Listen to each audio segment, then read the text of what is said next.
We're here today to hold vigil for the mangroves and the salt marshes of St Kilda.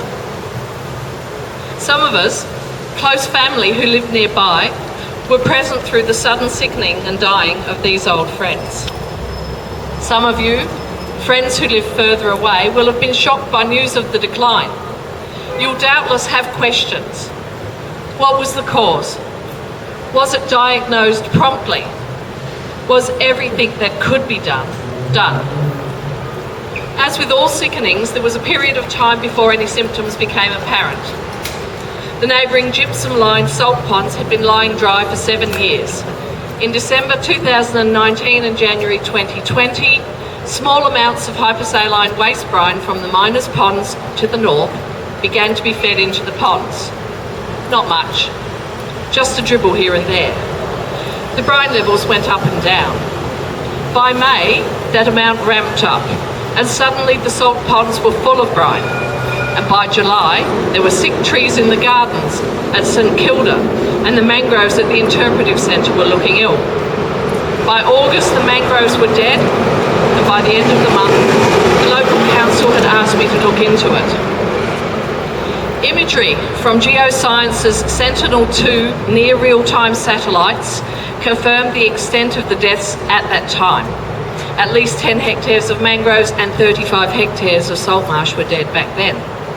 The imagery also confirmed the timeline of the brine introduction into the salt ponds.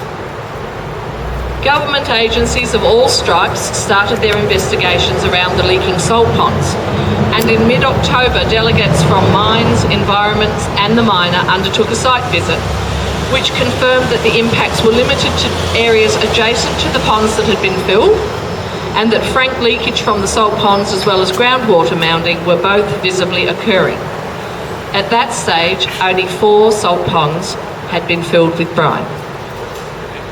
By the end of the month, it was clear that more ponds were being filled with brine, and by the first week of November, there was hypersaline brine pouring into the estuary at the Little Para River, being pumped across Dry Creek and into holding ponds preparatory for making salt.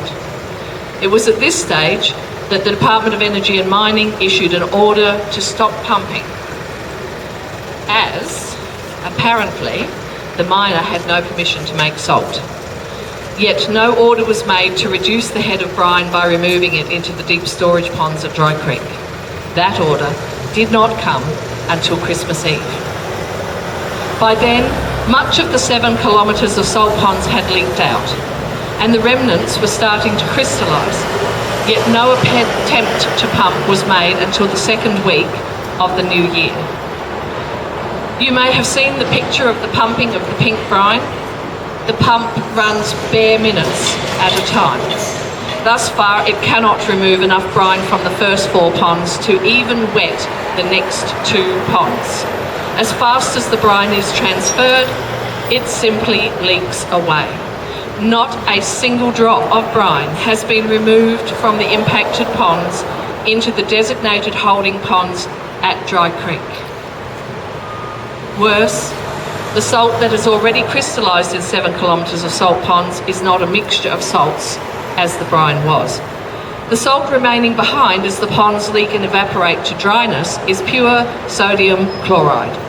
These salt deposits will dissolve with each winter rain, and there will be ongoing slugs of pure sodium salt leaving the ponds for years to come.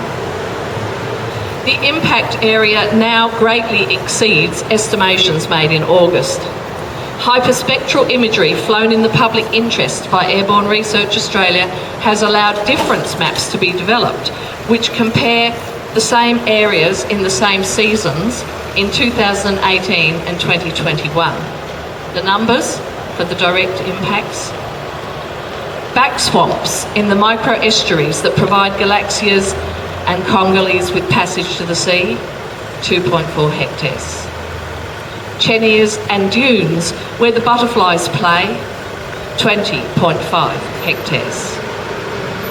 High salt marsh, home to the Christmas spiders and the whiskered terns, 12.8 hectares.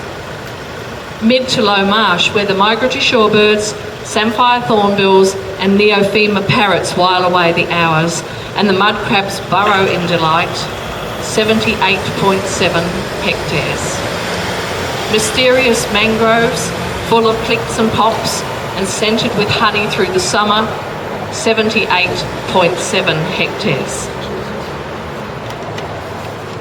The total impact zone, including both dead and stressed vegetation, as well as unvegetated, newly waterlogged areas, is 193.1 hectares. There are perhaps another 150 hectares of vegetation that appears to have declining health, but without sufficient evidence to attribute cause. The remaining months of summer and autumn may find some of those areas redefined.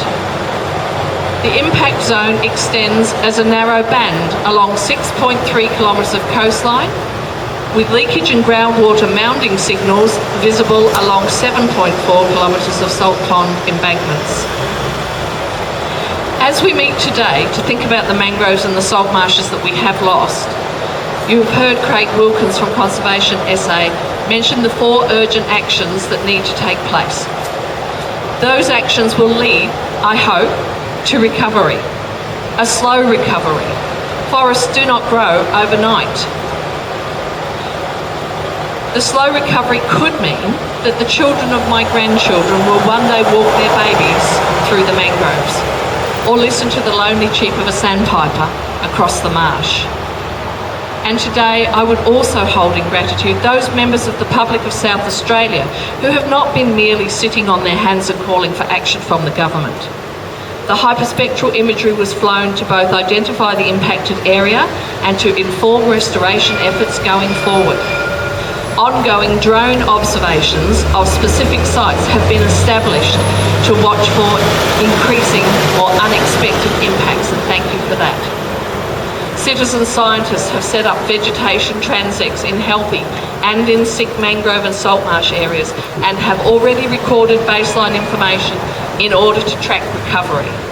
And local community environment groups have started brainstorming ways to help the area heal and heal more quickly once the impacting brine leakage ceases.